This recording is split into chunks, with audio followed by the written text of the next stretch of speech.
Another day. Oh, hello, dear friends. Welcome back to my manor of manners. It's where I do my bloviating. Yeah. It occurred to me, dear friend, that I didn't exactly start off the Let's Reads on the right foot, because I started at Chapter 5. I figured, yeah, I'll jump you right into the world and everything, but you don't know what the hell's going on, so I have with me While the Watchman Wept, the first book I'm actually known for. And by known, I mean people know that I wrote a book called While the Watchman Wept. Like 2 people. What say you and I start off with Chapter 1 of this tome of just incredible excellence and this glory, really. This glorious, glorious, glorious book. So, let's begin with Chapter 1. Leave me alone. The text from Mary blazed off his smartphone and into his iris, burning its way into his soft, supple brain. For 3 months he was sure he had found the girl of his dreams, albeit a tad too religious. John was a Catholic too, but shit, daily mass. He didn't even know that was a thing. The bar around him was beginning to lose its rustic appeal. The stumbling Fanian had certainly seen better days. Hell, all of Hoboken had seen better days. It used to be blue-collar families with a bar on every corner. Now, it's out-of-town yuppies and their dogs, or kids, or some concoction of a child genetically melded with that of a dog. Usually just a kid on a leash, with a bar on every corner. Hoboken turned into an extension of the village, almost indistinguishable, except for the many license plates emblazoned with New Jersey. Johnny, you want another, or are you through? The cigarette-addled gravel voice of Stu, the barkeep, reverberated in John's thought sack. Fuck it. Pour it on. In that instance, John's pint glass was stolen empty and returned full of Yingling, the finest beer in America. Johnny McElroy, you've been coming here almost every night this week. John slugged down a dose of sweet, sweet murder and rebutted, Stu, it's Tuesday. Stu thought about this for a moment, catching himself, decreed, time is linear, before walking away looking very Ivy League. Time is linear. John McElroy was a 20-something loser. He had finally graduated college after 9 years to earn his bachelor's in classical civilizations. He graduated the previous May and as of now, November, had not found a job. He had been called lazy by established people, his mother, older relatives, society, etc. But the fact was the baby boomers weren't nice enough to fuck off and die so his generation could actually do something. Underemployment was rampant, and people his age tended to stay in school simply because getting my master's or doctorate sounded better than playing video games and jerking off around the dinner table. Even the police department, the bastion for Irish Catholic sludge like Johnny, was a dead end. Apparently hiring people because they scored high on both written and physical tests was racist. So for every white person they hired, they were required to hire a Hispanic, a black, or a Chinaman. The fire department was the same way. It made no sense to unemployed drunkards like Johnny, who had been told on television this was to correct white privilege, which apparently has existed since the beginning of time.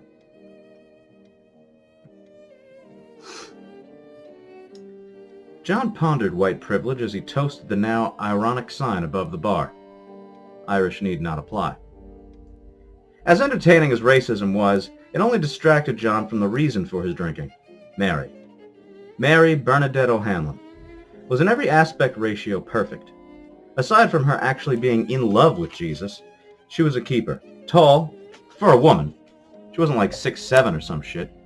Flowing chestnut hair that cascaded its way down to her petite breasts, crowned with dark nipples, the cause for their very first fight, over whose nipples were prettiest.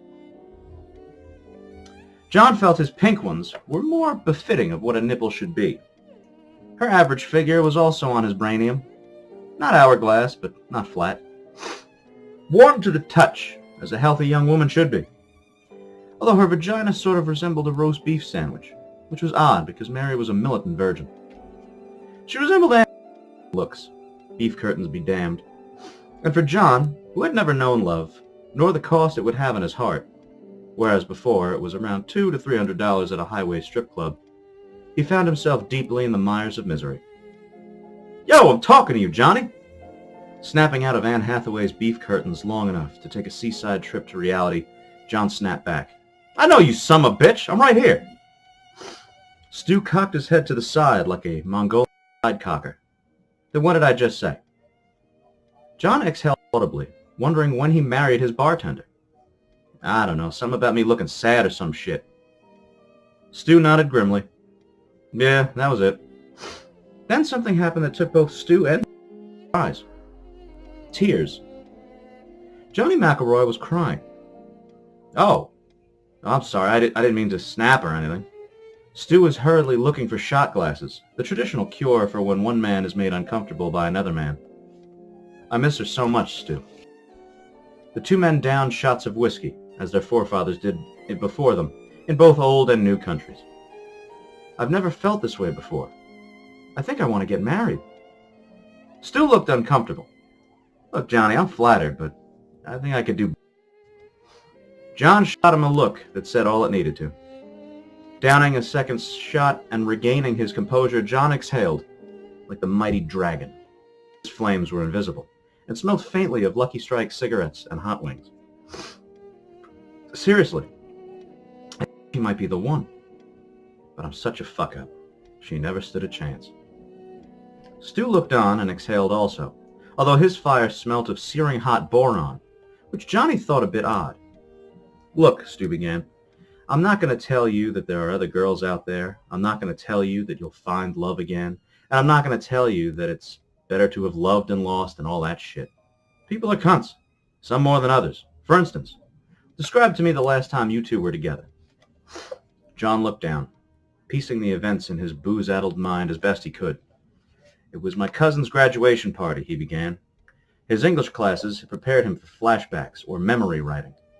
"Paint the picture," the professor would say. "One stroke at a time, go slow." A vision suddenly came to him. A brick-and-mortar building, post-bellum, architecture, circa 1950. The backyard was overgrown with weeds and crabgrass, but the summer breeze made it pleasant, physically if not cerebrally. That's the first time I fucked up. The came from New York Bay, blowing the stench of dredged muck and rotting fish that rose over the Caven Point swampland and mingled with the kebabs and burgers on the grill. The furniture was packed, broken white deck chairs and upturned milk crates, quaint and garish, blue collar and proud. The party lights had been strung up from all corners of the yard, meeting in the center like a maypole. The banner read, "Operation Reggie," an inside joke among the Malarkey family. Frank, the cousin in question, was the youngest of 10, the joke being that they had no clue who he was. Stepping out of the beat-up Dodge was a beat-up man, John McElroy. A few months younger, he and Mary held hands in the car almost constantly, never wanting to be out of reach of each other. The thought pained him now as he holds hands with his pint of Guinness. Mary was dressed for summer. Tight white top, bike shorts, and flip-flops, including a necklace that was John's father's. A random gift of a crucifix because John never remembered to wear it. She ran around the car and grabbed his hand, smiling cutely. John was both sickened and falling deeper in love with this creature that loved him without payment, without condition, without potion. Just a poor angel in love with someone far beneath her. John and Mary were both Tauruses, meaning they were stubborn and prone to keep things to themselves. However, they were usually quite passionate when the moment was right, usually when Mary was ovulating. But then the militant virginity thing would come up, resulting in many cold showers, where the tears could flow free like the mighty Mississippi. It was also the first time his family would be meeting Mary, whom he had only been dating for the past 3 months. They began dating on St. Patrick's Day, so John was happy he would always remember their anniversary. Mary was a college graduate herself, although given the lack of any jobs for her major, she was content with becoming a housewife, which John loved about her. Oft decried by bra-burning cuntosaurs as being a waste, John liked that Mary wanted to be something traditional. His own mother raised him by herself, in addition to being a teacher. John never saw his father much. Dating women always seemed to interfere with their bonding time. Mary's household was roughly as traditional. Housewife, mother, and working father. Throw in 5 or 6 kids and you had her story. Mary had revealed on their first date that she was homeschooled, a fact that disturbed John, as he felt that if Mary had been exposed to the same nuns he was exposed to, she'd be a Christmas and Easter Catholic instead of Generalissima of the Pope's army. Well, you gonna tell the story? You're gonna sit there looking like you shit your pants. His gruff, boron-soaked tone brought John back to the present. Look, don't bother. I can tell this is killing you.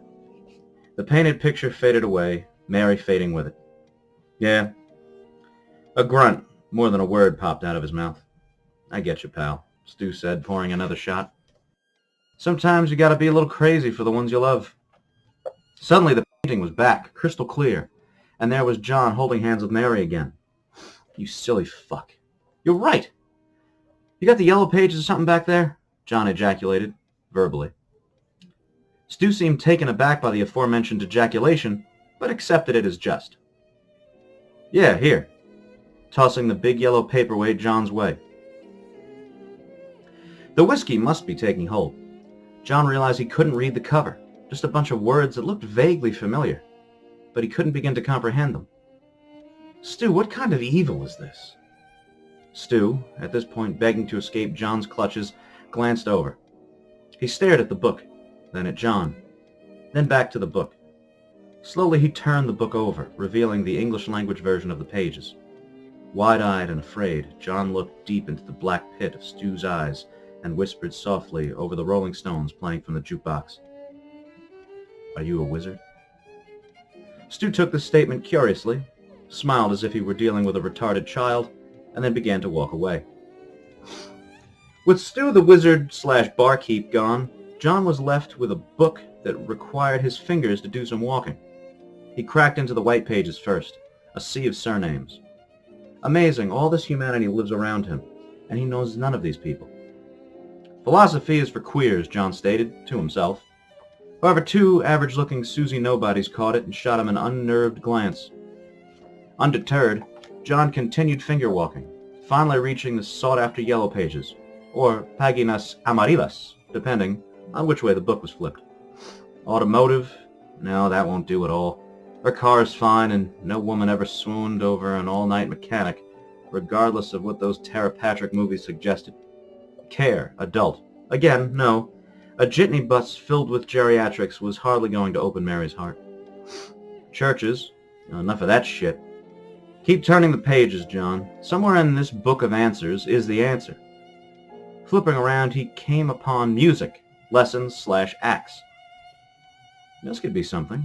Let me get all warm and goopy for music. He would know, after all. Johnny played lead guitar in Axis of Anus. Shit, lead guitar. The stupor his mind was in forgot that he had sold his guitar in an online credit card bill. Maybe he could hire someone. Mary loved Hanson. Maybe they were in here. A shot and a half pint later, John realized that Hanson was nowhere in the book, although Hanson Brothers window repair of Lower Fairview was listed. It was as he was about to slam his head into the book, he saw it. Sanchez Mariachi for all occasions. Perfect. What kind of jaded shrew could resist the call of the mariachi? The ad stated that they were open 24 hours a day. John grabbed his phone, still emblazoned with "Leave me alone." I'll show you, phone, he thought, and began typing the number into his cell, and hopped off the stool to the alley. The alley was reminiscent of a Dick Tracy comic strip. Crates and barrels with an overhang light. Included was a 1940s Nash, rusted over and lodged between the brick arch that centered the alley. John asked about it, and the result was always that tow guys couldn't pull it out of the narrow alley, and the original owners decided to leave it there as a warning to other 1940s Nashes. As of 2013, it's been working. Johnny exhaled and hit send, bringing the phone to his ear, and the ringing began. "Hola, mariachi?" a voice answered. "Si, mariachi, por favor." That year of Spanish in high school was certainly paying dividends now. "Okay, where'd you need mariachi?" "Parkside, Newark. Just say about half an hour." Sanchez, as John would call a voice on the phone, began writing. "Yes, we can be there then. You want for firework?" Women love fireworks. Johnny glanced at his watch and it glanced back with 1:34 a.m. on its face. "Jess, I'd love for firework." The Sanchez hung up, and John, now giddy, ran towards the Nash, hopping over it and continuing down the alley that led to the street beyond, which contained a florist. "Well, good morning, sir," the cashier blurted loudly, forcibly into the eardrum of John, who rammed his pinky into the hole, trying to throw the words out. "Yeah, a dozen roses. What's better, the white roses or the red roses?" The cashier began to chuckle, leaning over the counter directly into John's face. "Sir, white roses are rare, and more unique and beautiful than a traditional rose. The lady that receives it will no doubt realize how—" John cut off the pitch and pulled his swing. "Yeah, red roses then." The cashier looked as if he sat in a puddle. "Very well." A quick hop back over the Nash, and it was into the bar again. John threw down a sawbuck and winked at Stu, who glanced at the bill. Then to John. "Yeah, you owe me like $40. John ejaculated again, the nice way. "You charged me for all those shots?" Stu chuckled. "Duh, I'm not the one crying like a bitch." Another sawbuck was thrown down. "I'll get you next time, you punk bitch." Stu scooped up the money and threw it in the till, muttered a yeah, and walked off, leaving John 20 or so minutes to head over to Newark, and at 2 in the morning to meet up with a mariachi band bringing a fireworks display to win back the girl of his dreams. Only in America.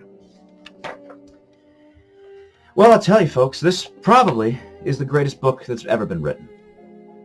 Maybe tied for the Bible. But then again, I must admit I am a bit biased.